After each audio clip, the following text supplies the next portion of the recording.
حكاية النهاردة مش عن راجل عجوز ولا عن حد فقير وبقى غني ولا عن شخص أجنبي وعايش في مجتمع غير مجتمعنا. بالعكس، ده شاب عربي مسلم جمع بين حماس الشباب وحكمة الشيوخ. وعشان كل حكاية ليها سر، تعال أقول لكم سر حكاية أكتر شخصية مؤثرة في العالم واللي الشباب بيعتبروه رمز الإلهام وإله التغيير، الشاب المسلم والملتزم والوسيم أحمد الشقيري. يلا نسمي الله وندخل نشوف حياة الشقيري كانت عاملة ازاي.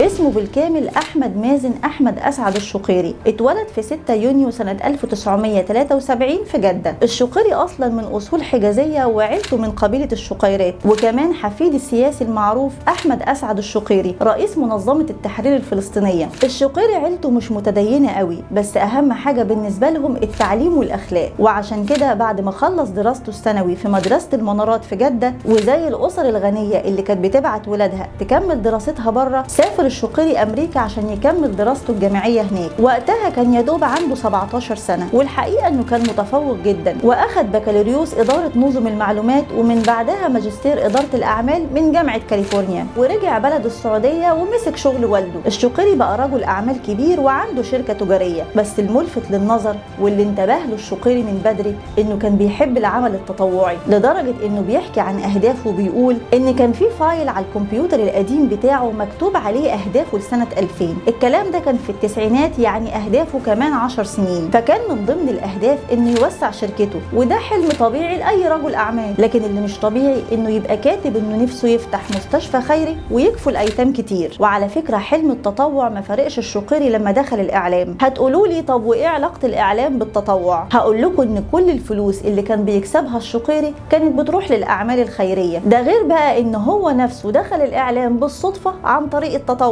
وهحكي لكم كمان شوية القصة دي جت ازاي. والسؤال اللي كلنا هنسأله، طب لما كل حاجة رايحة للأعمال الخيرية، طب هو بقى بيصرف منين؟ اللي ناس كتير ما تعرفوش إن الشقيري جنب نشاطه الإعلامي عنده مشروع أدوات منزلية هو اللي بيصرف منه على نفسه وعلى أسرته. المهم إن الشقيري بعد رجوعه من أمريكا جنب شغله مع والده بدأ يدرس الشريعة الإسلامية مع زميله الشيخ عدنان الزهراني، وده ساعده إنه يصلح شوية اللخبطة اللي حصلت له عن مفاهيم الإسلام لما كان عايش في أمريكا. ركزوا معايا بقى كده عشان نقط التحول في حياة الشقيري كتير، بس أول وأهم نقطة تحول في حياته كانت سنة 1994 لما كان بدأ يصلي، ووقتها كان عنده 21 سنة. تخيلوا واحد عنده 21 سنة وما كانش بيركعها، لدرجة إن في حوار من حواراته كان بيحكي عن حلاوة الصلاة دي، وبيقول إن هو لسه فاكرها كانت صلاة العصر في بيته في أمريكا. وما زلت إلى اليوم أفتكر أول صلاة عصر كانت صلاة عصر في غرفة النوم في غرفتي في أمريكا، وكان لها طعم، وسجدتي وقتها كان لها طعم. يعني إلى اليوم بحاول أرجع الشعور ده اللي جاني في أول سجدة في صلاة عصر عام 1994. نقطة التحول التانية في حياة الشقيري هي جوازه. الشقيري اتجوز مرتين. أول جوازة ليه كانت سنة 95 بعد ما اتخرج على طول، والجوازة دي ما طولتش كتير وحصل طلاق بعد سنتين، وده دخله في اكتئاب. ولما اتسأل عن سبب فشل جوازته الأولى قال إنه كان فاهم الآية القرآنية اللي بتقول إن الرجال قوامون على النساء غلط، بس المفهوم ده بدأ يتصحح لما بدأ يقرأ في السنة النبوية الشريفة ويعرف النبي عليه الصلاة والسلام كان بيعامل زوجاته ازاي. بس مش هي دي نقطة التحول اللي اقصدها، عشان نقطة التحول الحقيقية كانت سنة 1999 لما اتجوز رولا شيشة وخلف يوسف وابراهيم. بس مين هي رولا اللي بتعتبر نقطة تحول حقيقية في حياة الشقيري؟ رولا من اشهر مصممين الازياء في السعودية، وكانت بتشتغل في تصميم الازياء بالذات التراثية مع عائلتها. وعلى فكرة هي اللي صممت ملابس الشقيري في برنامج خواطر من اليابان المستوحى من التراث الياباني، وهنتكلم عن البرنامج ده كمان شوية. بعد جوازه بسنة واحدة يعني في سنة 2000 بدأ الشقيري يبطل تدخين السجاير والشيشة. والله زي ما بقول لكم كده كان بيدخن سجاير وشيشة، بس الموضوع ده ما كانش سهل أبدا، وقال عنه إنه أخذ منه تقريبا سنتين لحد ما بطل تدخين تماما. أنا دخنت من عمري 14، والتدخين كان شيء أستمتع به، والتدخين كان من الأمور اللي لما قررت إني أحيا حياة مبادئ اكتشفت انه ماني قادر انه عقلي يسيطر على كل شيء في حياتي.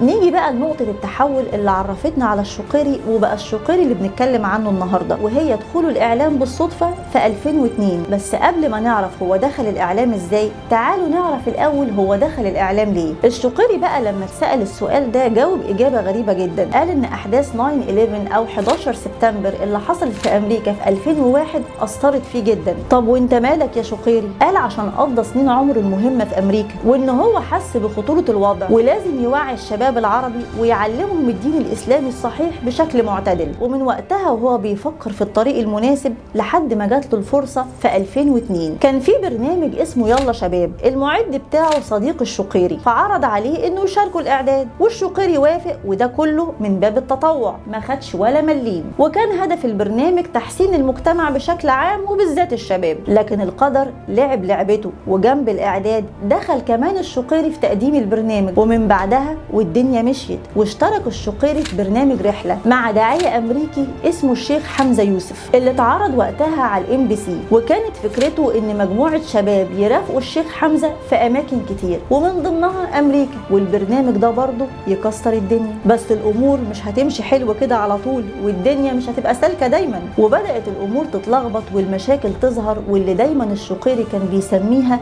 إشارات إلهية. الكعبلة بقى جت لما قرر الشقيري هو وشوية شباب يعيدوا البرنامج هو في رحلة جديدة. لكن المفاجأة إن الMBC ترفض، وكان القرار صادم جدا بالنسبة له. طب ليه يا MBC؟ قال لك أصل برنامج الرحلة هيتعرض كل يوم، والمفروض إنه هيبقى في رمضان، وده كتير ومش هينفع. قال لهم خلاص بلاها الرحلة، إحنا نقدم برنامج يلا شباب جديد، وهيبقى 4 حلقات بس، يعني حلقة في الأسبوع طول شهر رمضان. والمرة دي أهو حلقة في الأسبوع يا إخوانا، مش كل يوم ولا حاجة. والMBC ترفض برضه، وحجتها إن الجدول الرمضاني مليان. يستسلم بقى الشقيري على كده؟ لا طبعا، غاب ورجع وهو جايب فكرة برنامج جديد وسماه خواطر، مدته 5 دقايق بس. 5 دقايق بس يا إخوانا، مش عايز غيرهم، عشان بعد كده ال5 دقايق دول يبقوا برنامج كبير يتعمل منه 11 موسم ب 331 حلقة. وقال للMBC حطوا البرنامج في أي وقت تحبوه، مش شرط رمضان. أظن كده بقى مفيش حجة. وترد الMBC وتقول له هات لنا حلقة تجريبية من البرنامج ده. ازاي يا جماعة؟ هو أنا أول مرة اشتغل معاكم وهتجربوني؟ طبعا هتفتكروا إن الشقيري خدها على كرامته وقال ازاي يعني، هو أنا لسه مبتدئ. بس الحقيقة مش هي دي المشكلة خالص، عشان اللي بيبقى مركز وعنده هدف ما بتوقفوش الحاجات البسيطة دي. المشكلة الحقيقية اللي بدأ يفكر فيها هو هيعمل الحلقة دي ازاي. الحلقة التجريبية مكلفة جدا ومحتاجة كاميرات ومصورين، لدرجة انه كان بدأ يصرف نظر عن الموضوع اصلا. وتحصل المفاجأة بعد الاحداث دي كلها، ويتصل بالشقيري واحد من صحابه يقول له انه جاي في زيارة للمملكة العربية السعودية هو والكرو بتاعه عشان يعمل حلقة تجريبية لبرنامج يخص. فالشقيري اعتبر الاتصال ده إشارة من ربنا، وقال لصاحبه انه محتاجه يوم الخميس ساعة واحدة بس عشان يصور حلقة تجريبية عشان يبعتها للMBC. وفعلا تتصور حلقة تنظيف الحمامات وتتبعت للقناة، وتحصل المفاجأة ويجي الرد بالموافقة. ومش بس كده، ده البرنامج كمان هيتعرض في رمضان. بس عشان الحلو ما بيكملش، الرد ده جه متأخر، وكان فاضل على رمضان 2 بس عشان يدخل الشقيري في تحدي جديد وهو عنصر الوقت. وقتها الشقيري قال ان برنامج خواطر الجزء الاول اخد اسبوع انتاج واعداد واسبوع تاني تصوير. هتقولوا لي طيب البرنامج اتصرف عليه منين؟ في الوقت ده الشقيري كان عنده مشروع تجاري اسمه مقهى أندلسية، وسماه أندلسية على اسم المؤسسة اللي بيديرها واللي بتعتبر المنتج المنفذ لبرنامج خواطر. وكان الشقيري اصلا فكر فيها عشان ينافس بيها القهاوي التانية. اللي راح مقهى أندلسية كويس هيبقى عارف انه عبارة عن سلسلة محلات كوفي شوب بالطابع الاسلامي الاندلسي، وفيها مكتبة كبيرة بتقدم كتب وانت بتشرب قهوتك. نرجع بقى يا جماعة للبرنامج. البرنامج من عرضه الاول في 2005 بقى ليه شعبية كبيرة جدا وبالذات بين الشباب، ونجح بشكل فاجئ الشقيري نفسه، واشتهر في السعودية والوطن العربي كله بسبب اسلوبه البسيط. واللي اتفرج على البرنامج هيفتكر انه دايما كان بيبدأ بمقولة لست عالما ولا مفتيا ولا فقيها وانما طالب علم. وافتكروا المقولة دي كويس عشان هتبقى سبب للهجوم الشرس عليه لما يشتهر اكتر. برنامج خواطر اصلا ما جاش وليد الصدفة. اللي متابع الشقيري هيعرف انه كان بيكتب مقالات اسبوعية في جريدة المدينة السعودية بعنوان خواطر شاب، فالبرنامج جه استكمال لمشروع المقالات اللي بدأه. وبدأ الشقيري يستغل نجاح المقالات والبرنامج، وظهر الجزء الأول من سلسلة كتاب خواطر شاب سنة 2006 اللي كانت عبارة عن تجميع للمقالات. ولما البرنامج نجح عمل الجزء الثاني من الكتاب سنة 2008. وبالرغم من ان مواضيع الكتاب هي نفسها اللي كانت بتتعرض في البرنامج، لكن كان بيضيف فقرات إضافية خاصة للكتاب. وسنة 2009 عمل الجزء الثالث اللي اتكلم فيه عن اليابان وتجربته هناك. وبالمناسبة الموسم الخامس من برنامج خواطر برضو كان عن اليابان. الشقيري ما اكتفاش بكده وبس، ده عمل كمان موقع ثقافة .net اللي كان مليان معلومات عن المواضيع اللي كان بيناقشها في برنامج خواطر عشان الناس تدخل تقول رأيها في المواضيع دي. البرنامج ده حرفيا كان وش السعادة على الشقيري، وبسببه كرمته السفارة اليابانية في السعودية عشان طور العلاقة بين اليابان والسعودية، وزود اهتمام الشعب السعودي بالمجتمع الياباني لدرجة ان السفير الياباني بنفسه اداله شهادة تقدير. والحقيقة ان ده ما كانش التكريم الاول للشقيري، عشان اخد المركز 143 في قائمة اكتر 500 شخصية مؤثرة في العالم العربي اللي بتعتمدها مجلة أريبيان بيزنس. وفي السنة اللي بعدها اتأخر شوية وخد المركز 219. ومش بس كده، الشقيري فاز بالمركز الاول كأقوى شخصية مؤثرة في الوطن العربي من الشباب، وده في الاستفتاء اللي عملته مجلة شباب 20 الإماراتية. وترشح للمرة الثانية لنفس الجائزة، ودخل منافسة قوية جدا مع الشيخ مشاري راشد اللي معروف عنه انه من اكتر الشباب جاذبية بالنسبة للشباب في طريقة إلقائه للكلام. ده كمان مركز التفاهم الإسلامي المسيحي في 2009 اختار الشقيري ضمن قائمة الشخصيات ال500 المؤثرة في العالم الإسلامي. وفي 2010 فاز بجائزة أفضل شخصية إعلامية شابة في ملتقى الإعلاميين الشباب الثالث في الأردن. ده مش بس كده، ده كمان البرنامج فاز بجائزة أفضل برنامج ثقافي تلفزيوني. بس ما تفتكروش إن الدنيا وردي كده، إحنا مش هنسيب حاجة حلوة إلا لما نطلع فيها القطط الفطس. خد عندك بقى يا سيدي لستة الانتقادات اللي حصلت للبرنامج وطالت الشقيري نفسه. أول حاجة اتقالت عن البرنامج إنه جريء، ده بس عشان بيقدم المواضيع بشكل مختلف. دول كمان شككوا في مصداقية إن ريع البرنامج بيروح للأعمال الخيرية، وبدأت تتعمل حملة شرسة على مواقع التواصل الاجتماعي كله. الموضوع ما وقفش عند كده وبس، تعالوا بقى نشوف قالوا ايه عن الشقيري. تخيلوا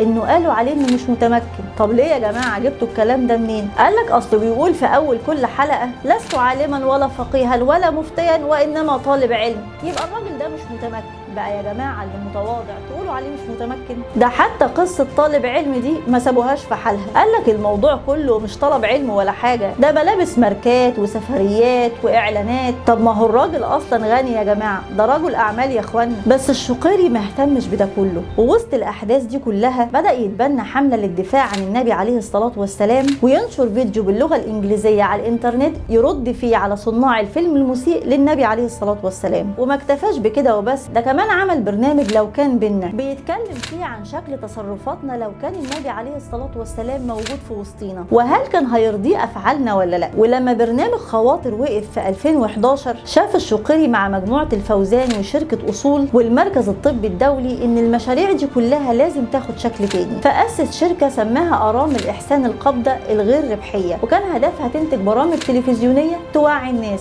وتطور مقهى أندلسية وتحول موقع ثقافة .net لموقع تواصل اجتماعي ينشر ثقافة القراءة والعمل التطوعي اللي بيعشقه الشقيري. اللي ناس كتير ما تعرفوش ان الشقيري عمل فيلم وثائقي سماه إحسان من المدينة وإحسان من الحرم. إحسان من المدينة كان بيتكلم فيه عن معالم المدينة المنورة وعن عادات وتقاليد أهلها، وإحسان من الحرم اتكلم فيه عن سقيا زمزم ومقرأة الحرم. والفيلم ده حقق أكتر من 50,000 تغريدة وبقى الهاشتاج رقم 1 في السعودية والثالث عالميا. وفي 2012 رجع الشقيري للكتابة عشان يفاجئنا بكتاب رحلتي مع غاندي بيتكلم فيه عن السيرة الذاتية لغاندي محرر الهند. وفي 2015 و2016 عمل برنامج اسمه قمرة ومنصة على مواقع التواصل الاجتماعي بنفس الاسم. الفكرة كلها ان يشارك فيها ناس من كل دول العالم بفيديوهات ما تزيدش عن 3 دقايق بشرط انها تكون بتتكلم عن فكرة مبتكرة وجديدة، والفكرة اللي هيتم اختيارها من على المنصة هي اللي هتتعرض في البرنامج. وفي 2018 ألف كتاب سماه 40 اللي اتكلم فيه عن الخواطر اللي اكتسبها لما عزل نفسه لمدة 40 يوم في جزيرة نائية في المحيط الهادي، ويغيب الشقيري عن الشاشة عشان يرجع في 2020 ببرنامج إحسان من المستقبل اللي يتعرض على MBC 1. وكان بيتكلم في البرنامج ده عن ايه اللي ممكن نشوفه في السنين الجاية، وايه الوظائف الجديدة اللي هتظهر وعلاقتها بالروبوتات. وعشان تكريمات الشقيري ما بتخلصش، فاز في نفس السنة في 2020 بجائزة الأوسكار التعليمي برعاية اتحاد المبدعين العرب. أما السنة دي في 2023 أعلن عن برنامج سين، كان بيتكلم عن التطوير والتقدم اللي بتشهده المملكة العربية السعودية في كل القطاعات. ولما اتسأل عن سبب التسمية الغريبة لبرنامج سين، قال إن الاسم بيعكس هدف البرنامج، وإن سين مشتقة من كلمتين سؤال وتحسين. وقال إن كل تحسين لازم يبدأ باستفسار وسؤال عن الطريقة اللي ممكن نحسن بيها. الشقيري كمان اتبنى حملات كتير زي رحلة كتاب وفينا خير. وأخيرا في 23 ياخد الشقيري جائزة المؤثر المفضل من جوائز صناع الترفيه جوي أوردز في نسخته الثالثة. خلصت حلقة الشقيري، بس أكيد إنجازاته ما بتخلصش ومكملة معانا، وأتمنى أعمل حلقات كتيرة عن نماذج زي الشقيري في كل الوطن العربي. وفي النهاية عايزة أقول إن الإنجاز والنجاح ممكن يتحققوا في سن صغير، مش لازم لما نكبر ونعجز، بس بشرط إننا نخلص النية ونركز في اللي إحنا عايزينه. والنجاح ده مش مرهون برقم حساب في البنك ولا ماركة العربية اللي إحنا راكبينها، بس مرهون بالتأثير الإيجابي اللي بنسيبه في اللي حوالينا. عشان كده لازم يكون لنا أثر، ساعتها بس نقول إننا نجحنا. استنونا في حلقة جديدة وسر جديد من سر الحكاية.